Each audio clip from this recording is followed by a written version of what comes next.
हैं, समायोजित होने लगते हैं, उस कार्य परिवर्तन करते हैं, प्रतिक्रियाएं देते हैं अनुभव तथा प्रशिक्षण के द्वारा। दोस्तों नमस्कार, दोस्तों स्टडी विद आनंद चैनल में आपका एक बार फिर से स्वागत है। दोस्तों हम लोगों ने शिक्षा मनोविज्ञान के अंतर्गत बहुत सारे टॉपिक पढ़ चुके हैं। इसी क्रम को थोड़ा आगे बढ़ाते हैं और आज शिक्षा मनोविज्ञान के अंतर्गत जो एक बहुत ही महत्वपूर्ण टॉपिक होता है आपका जो टेट सीटेट और आपके बीएड बीटीसी या शिक्षा से संबंधित जितने भी एग्जाम होते हैं उसमें बहुत ही महत्वपूर्ण भूमिका निभाता है।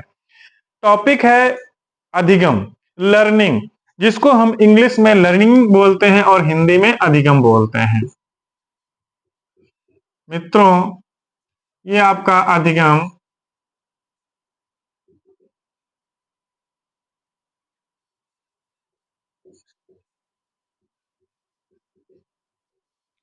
लर्निंग, अधिगम। मित्रों अधिगम क्या है, आज इसको हम समझेंगे कि अधिगम का अर्थ क्या है, परिभाषा क्या है, अधिगम के प्रकार क्या है, इत्यादि इत्यादि बहुत सारी चीजें अधिगम के अंतर्गत आते हैं। तो मित्रों अधिगम क्या है, मतलब अधिगम का मतलब होता है सीखना। क्या होता है? सीखना। सीखना मित्रों एक निरंतर चलने वाली प्रक्रिया है। हम दिन प्रतिदिन कुछ ना कुछ नया सीखते रहते हैं। व्यक्ति जब इस धरा पर आता है, जब इस पृथ्वी पर आता है, तो दिन प्रतिदिन हर क्षण कुछ ना कुछ वह सीखता रहता है और सीखने की प्रक्रिया ही हमारी अधिगम या लर्निंग कहलाती है। लेकिन मित्रों सीखना सिर्फ सीखने तक ही सीमित नहीं, सीखना शब्द तक सीमित नहीं होता है।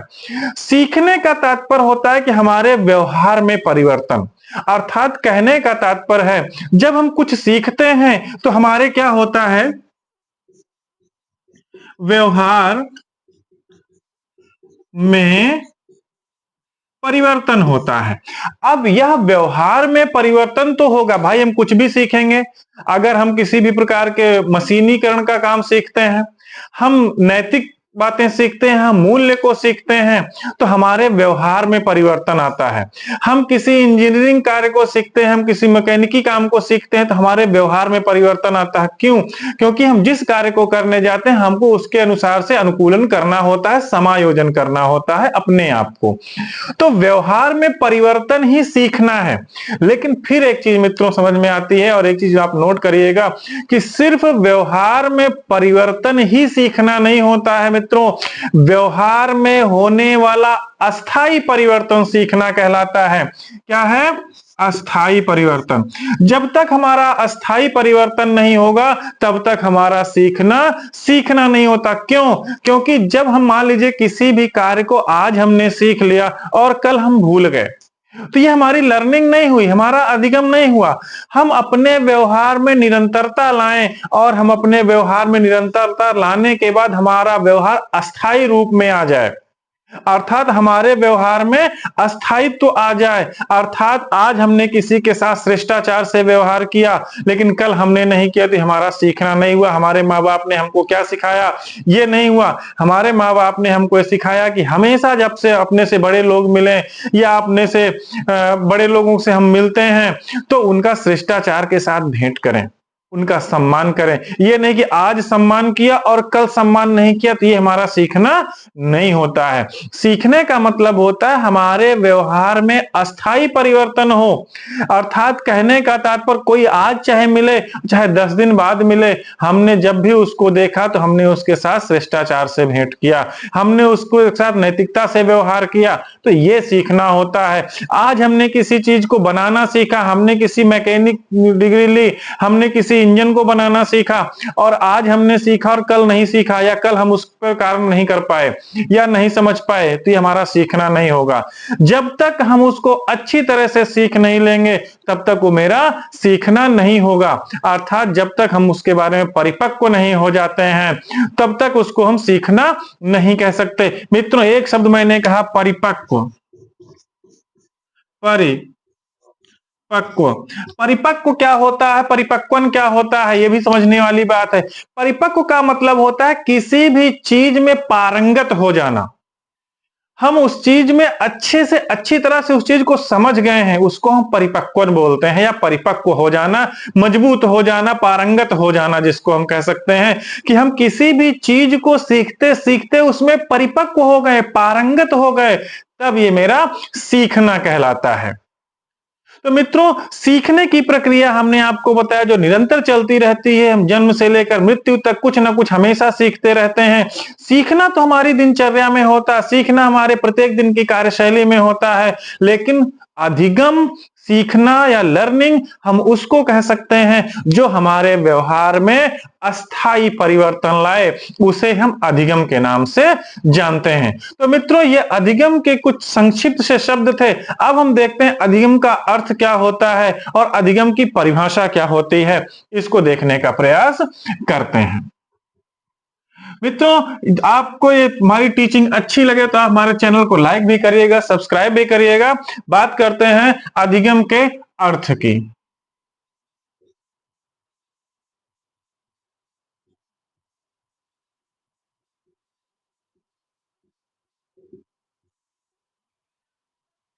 ओके।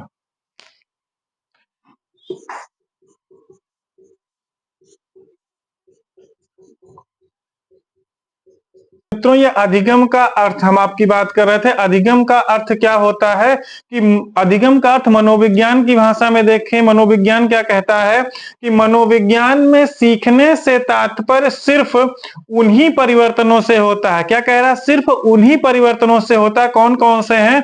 जो अभ्यास या अनुभव के फलस्वरूप, मतलब हम जब किसी चीज का अभ्यास करते हैं, निरंतर करते हैं, और हम करते करते उसमें हमें एक अनुभव प्राप्त करते हैं। हमें जब बहुत अच्छा सा अभ्यास कर लेते हैं, हमें थोड़ा थोड़ा उस कार्य में अनुभव प्राप्त होने लगता है, और यह अनुभव जो है या अभ्यास जो है अस्थाई होता है, तथा जिसका उद्देश्य बालक को समायोजन में मदद करना होता है।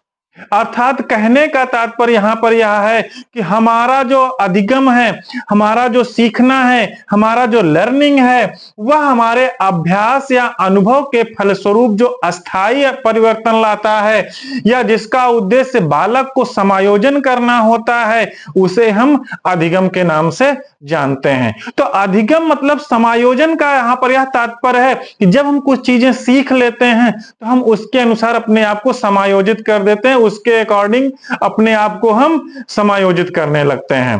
अर्थात कहना यह है कि अगर हमने किसी व्यक्ति को देखा और हमने हमारे घर में, हमारे परिवार में शिष्टाचार की बातें की गई हैं कि कोई आपसे बड़ा है तो उससे चरण स्पर्श करना है और अन्य चीजें करनी है, तो हम जब भी उसको देखेंगे तो हम उसके अनुसार से समायोजित हो जाते हैं और हम उनकी चरण वंदना करने लगते हैं, प्रार्थना करने लगते हैं, उनसे नमस्ते करने लगते हैं, इत्यादि इत्यादि शिष्टाचार करते हैं। इसी प्रकार से हम जब किसी काम को करने जाते हैं तो हमारा मन मस्तिष्क उस काम के अनुसार समायोजित हो जाता है, हमारा मन मस्तिष्क उस कार्य के प्रति समर्पित हो जाता है।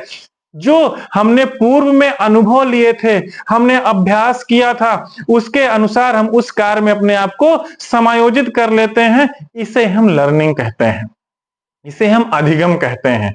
तो मित्रों, ये आपका जो संक्षिप्त सा मनोविज्ञान में जो बताया गया, शिक्षा मनोविज्ञान में जो बताया गया कि अभ्यास या अनुभव के फलस्वरूप अस्थाई जो होता है, हमारा परिवर्तन जो अस्थाई होता है, जो अभ्यास या जो हमारा परिवर्तन होता है जो अस्थाई होता है, जिसका उद्देश्य होता है समायोजन करने में मदद देना, जिसे हम लर्निंग या अधिगम के नाम से जानते हैं। मित्रों, अब हम देखते हैं कि बहुत सारे शिक्षा मनोवैज्ञानिकों ने अधिगम की डिफिनेशंस बहुत अच्छे अच्छे दिए हैं। हम इसको और स्पष्ट करने के लिए कुछ परिभाषाओं को लेते हैं। मित्रों, ये परिभाषाएं, ये अर्थ, ये संक्षिप्त से जो आपको बता रहे हैं, ये आपके जो आप बीएड का एग्जाम होते हैं, सीटेट का एग्जाम देते हैं, उसमें भी पूछा जाता है कि व्यक्ति के व्यवहार में होने वाला क्या है, परिवर्तन है, समायोजन है, इत्यादि इत्यादि सारे आपको ऑप्शन दे दिए जाते हैं कि सीखना क्या होता है।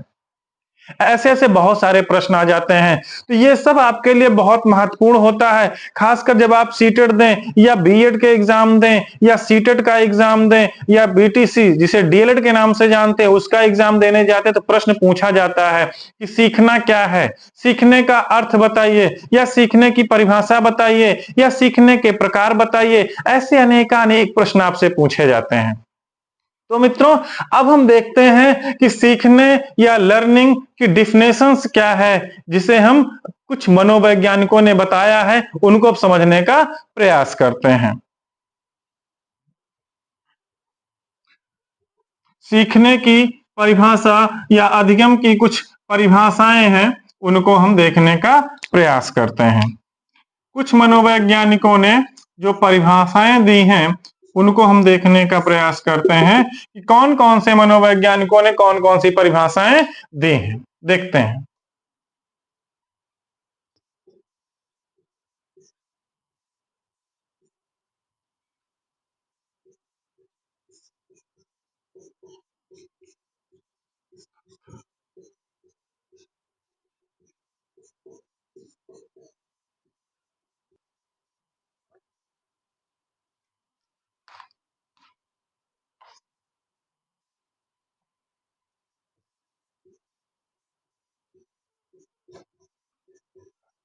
तो मित्रों, अधिगम की कुछ परिभाषाएं कुछ मनोवैज्ञानिकों ने दी हैं। बहुत अच्छी अच्छी परिभाषाएं, दो दो लाइन की परिभाषाएं हैं।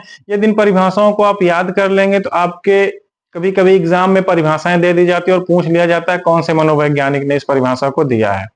या कभी कभी आप बीएड का एग्जाम देते हैं, उसमें प्रश्न पूछ लिया जाता है अधिगम की परिभाषा देते हुए इसका विस्तृत वर्णन कीजिए। तो अधिगम की परिभाषा याद करने के लिए बहुत ही संक्षिप्त, बहुत ही अच्छे मनोवैज्ञानिकों ने अपनी अपनी परिभाषाएं दी हैं। सबसे पहले देखते हैं स्किनर महोदय ने क्या बोला कि अधिगम व्यवहार में उत्तरोत्तर अनुकूलन की एक प्रक्रिया है।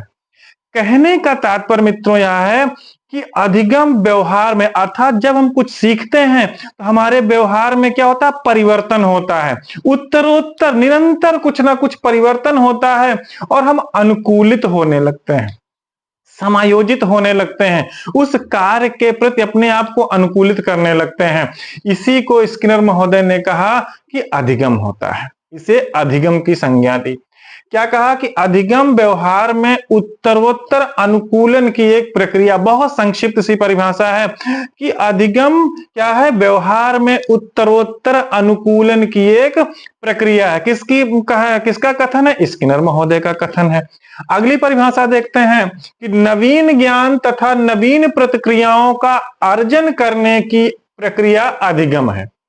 कहने का इनका तात्पर्य है कि नवीन ज्ञान तथा नवीन प्रतिक्रियाओं, जब हम, जैसा कि मैंने भी आपको बताया कि सीखना निरंतर चलने वाली एक प्रक्रिया है, तो जब भी हम कुछ सीखते हैं तो नया ज्ञान प्राप्त करते हैं। वही वुडवर्थ महोदय कह रहे हैं कि नवीन ज्ञान तथा नवीन प्रतिक्रियाओं का अर्जन, अर्थात जब हम नया ज्ञान प्राप्त करते हैं, नया कुछ सीखते हैं तो नई प्रतिक्रियाएं करते हैं, नए तरीके से व्यवहार करते हैं, नए कार्य के लिए नए तरीके की प्रतिक्रियाएं हम व्यक्त करते हैं। और जो हम अर्जित करते हैं, अर्जन जो करने की प्रक्रिया है, वही अधिगम है। कहने का तात्पर्य नवीन ज्ञान, नया ज्ञान प्राप्त करके हम जो प्रतिक्रियाएं करते हैं, अर्थात जब चीजें, हम नई चीजों को सीख लेते हैं और सीखने के कारण जब हम अपने व्यवहार में परिवर्तन करते हैं, प्रतिक्रियाएं देते हैं, वही क्या है, वही प्रक्रिया हमारी अधिगम कहलाती है। ऐसा कौन कह रहा है? वुडवर्थ महोदय कह रहे हैं। क्या कह रहे हैं कि नवीन ज्ञान तथा नवीन प्रतिक्रियाओं का अर्जन करने की प्रक्रिया अधिगम है। अगली परिभाषा हमारी गेट्स महोदय देते हैं। गेट्स महोदय ने कहा कि अनुभव तथा प्रशिक्षण के द्वारा व्यवहार का उन्नयन अधिगम कहलाता है। अब महोदय का क्या कहना है कि अनुभव तथा प्रशिक्षण के द्वारा। मित्रों, मैं बार बार कह रहा हूं कि सीखने की प्रक्रिया निरंतर चलने वाली एक प्रक्रिया है। और यह क्या कह रहा है, हम प्रशिक्षण से भी प्राप्त करते हैं, हम अनुभव से भी प्राप्त करते हैं। क्या? लर्निंग, सीखना। और जब व्यवहार में निरंतर हमारे वृद्धि होती है तो वही अधिगम कहलाता है। क्या कह रहे हैं कि अनुभव के द्वारा या प्रशिक्षण के द्वारा। अब मित्रों, अनुभव कब होगा और प्रशिक्षण कब मुझे प्राप्त होगा? जब मैं सीखने के लिए प्रेरित होऊंगा, सीखने के लिए मैं प्रेरित होकर किसी चीज में अपने आप को समायोजित करूंगा, सीखना चाहूंगा। और जब मैं सीखूंगा तो कुछ मुझे अनुभव प्राप्त होगा, कुछ प्रशिक्षण प्राप्त करेंगे तो अनुभव प्राप्त होगा। और अनुभव प्राप्त होना या प्रशिक्षण प्राप्त होने के द्वारा व्यवहार में जो वृद्धि होगी हमारे, वह अधिगम कहलाता है। तो गेट्स महोदय का कहना है कि अनुभव तथा प्रशिक्षण के द्वारा व्यवहार का उन्नयन अधिगम है। मित्रों, इसका एक बार आप स्क्रीनशॉट ले लीजिएगा, जिससे आपको इन परिभाषाओं को आप अच्छे से समझ सकें, और इस समझने के बाद आप इसको अच्छे से याद कर लीजिए। एक एक लाइन की परिभाषाएं हैं। पहला, स्किनर महोदय क्या कहते हैं कि अधिगम व्यवहार में उत्तरोत्तर अनुकूलन की एक प्रक्रिया है। क्या है? उत्तरोत्तर अनुकूलन की एक प्रक्रिया, निरंतर क्रमबद्ध अनुकूलन, अर्थात हम उसको अपने आप को अनुकूलित करने की प्रक्रिया है।